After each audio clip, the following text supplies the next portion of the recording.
and getting in shape. I've asked for a number of questions and have gotten some quite technical questions about the biochemistry and cellular physiology of fat storage and weight loss. This seems to be a topic that interests a great many people. However, although it is of intellectual interest, I don't find that information is terribly helpful when it comes to the actual implementation of a fitness and weight loss program. Much of the knowledge that is coming about right now is the result of extensive research in molecular physiology and is primarily the target of pharmacological intervention with an eye towards weight loss products such as phentermine or the newer semaglutide. And what I propose is a drug-free program. It doesn't involve any medications. It doesn't involve surgery. It doesn't involve any kind of subscription or enrollment. It doesn't require any particular type of equipment. And I think it's more available to just about anyone. The calisthenics that I practice on a daily basis, 5 to 6 days a week, are exercises that can be adjusted to the individual's ability. I chose calisthenics because they're simple. Everybody understands what you mean when you say a push-up or a sit-up, and because they're things that people can do anywhere. You can adjust it to your own ability. If you can't do a full sit-up, you can do one with your knees bent and your ankles crossed. If you can't do a sit-up that way, you can do a crunch where you simply lift your shoulders up off of the ground.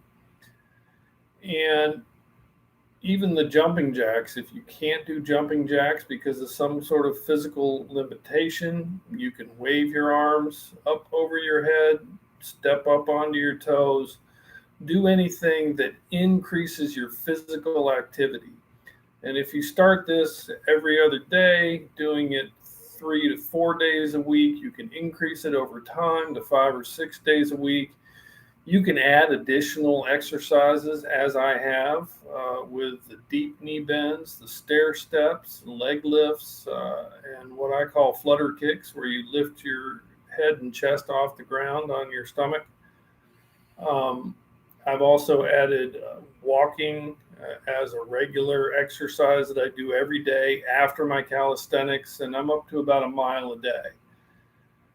From a nutritional standpoint, I really haven't eliminated any specific foods. I eat a broad diet that's focused on fresh vegetables, such as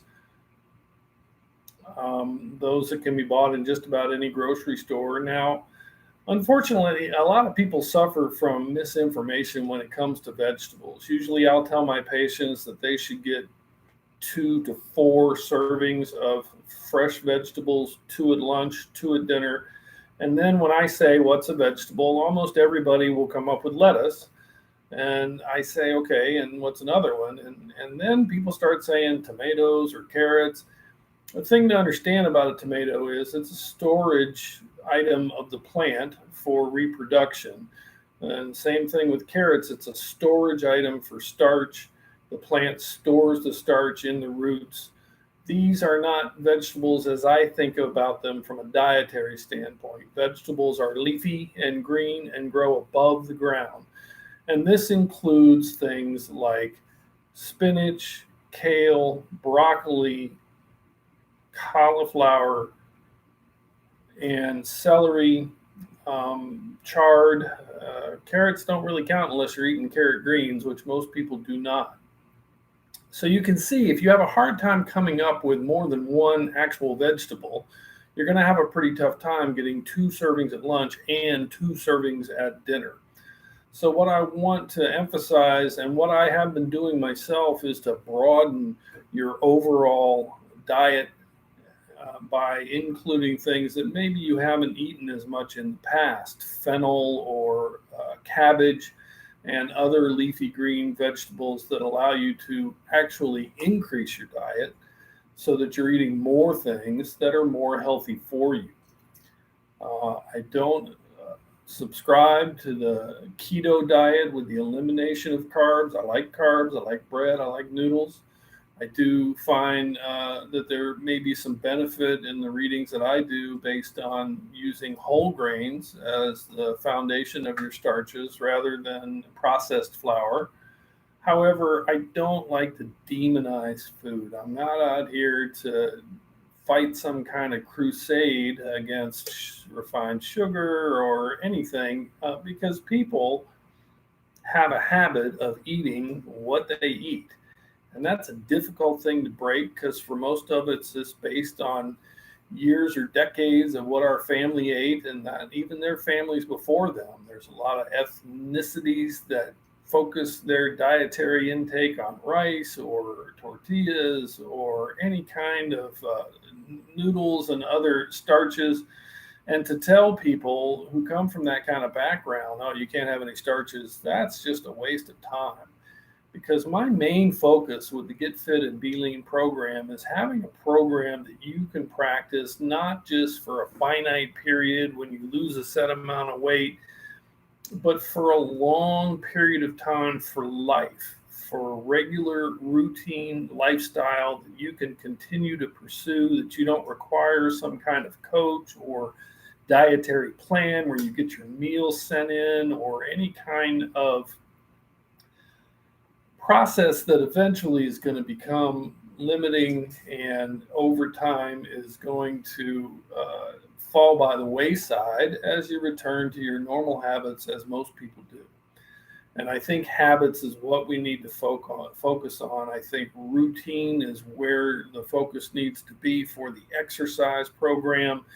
It needs to be routine. Your own motivation is going to vary from day to day or week to week. And if you are depending on your motivation to get out there and go work out today with a big smile on your face, you may find that that creates quite a struggle. But if this is just what you do in the morning before you take your shower and you brush your teeth, if it's a routine, if it's a habit, if it's a scheduled thing that happens every day, I think you'll gain more success. And in order to facilitate that, I focus on calisthenics because you don't have to go anywhere. You don't have to have a membership anywhere. You don't have to depend on making some kind of equipment available. You can just get down on the ground and do some push-ups and sit-ups, stand up and do some jumping jacks, and achieve the kind of results that I have achieved. And I have not lost 10 pounds in 2 weeks. I don't ascribe to that kind of process. I'm not trying to starve myself to death. I like food. And so my weight loss has been a pretty consistent pound and a half, sometimes 2 pounds a week, and has continued since January 1st. I expect it to continue into the future. And I hope that you'll follow this process on your own internet hookup, whether that's through my Facebook Live, through my TikTok, through my Yahoo channel, my YouTube channel. All of these are venues that I'm trying out. I don't really know which one's going to work the best, but it does seem that YouTube is the one where I get the most questions, and that's what I'm interested in doing. I want to solicit your questions. I want to use the TikTok video platform to answer your questions, but I don't want you to just take my word for it. I have a link to my bibliography in the PubMed system that is available to anyone in the general public. You can look at the articles that I have selected that provide the foundation and the basis for the process that I'm developing the Get Fit and Be Lean program. The vegetable-based diet, the calisthenics, all of these things are intentional. It's not a haphazard thing. It's a program, and it's a program that focuses from a dietary standpoint on portion control. So you'll see that I do weigh foods if they come out of a processed multi-serving container. You'll see that I do tend to use smaller plates and bowls. There's some pretty convincing research about the psychology of being full and feeling satisfied that supports using small plates and small bowls into their role in kind of tricking your mind into being sated. Your stomach has a much larger capacity than you need to fill to get the nutritional requirements that you can overwhelm if you take in too many calories. And that's the foundation of the epidemic of obesity that we see in the Western world today. I'm hoping to change that. I'll need your help to change that. I'll need people to share my feeds and my videos. I'll need people to get their friends to take a look at it so I can increase my followers and views and hopefully continue to carry this message. And I'm going to try to continue with my live broadcasts at about this time every week. If you have any questions you'd like to have me address on those broadcasts, please hit up my TikTok account, go to the profile, and leave that question so that I can address it with its own specific video. I want to thank everybody that showed up, and I appreciate you taking the time to listen. If you have any questions, let me know. Otherwise, I'll see you live next week at the same time. Someone wants to know what your opinion is on the C8 Corvette. On the C8 Corvette, the new Corvette is a mid-engine vehicle that really looks a great deal more like a Ferrari than previous Corvette productions, and I think it's a significant improvement. So I like the C8 Corvette. Great.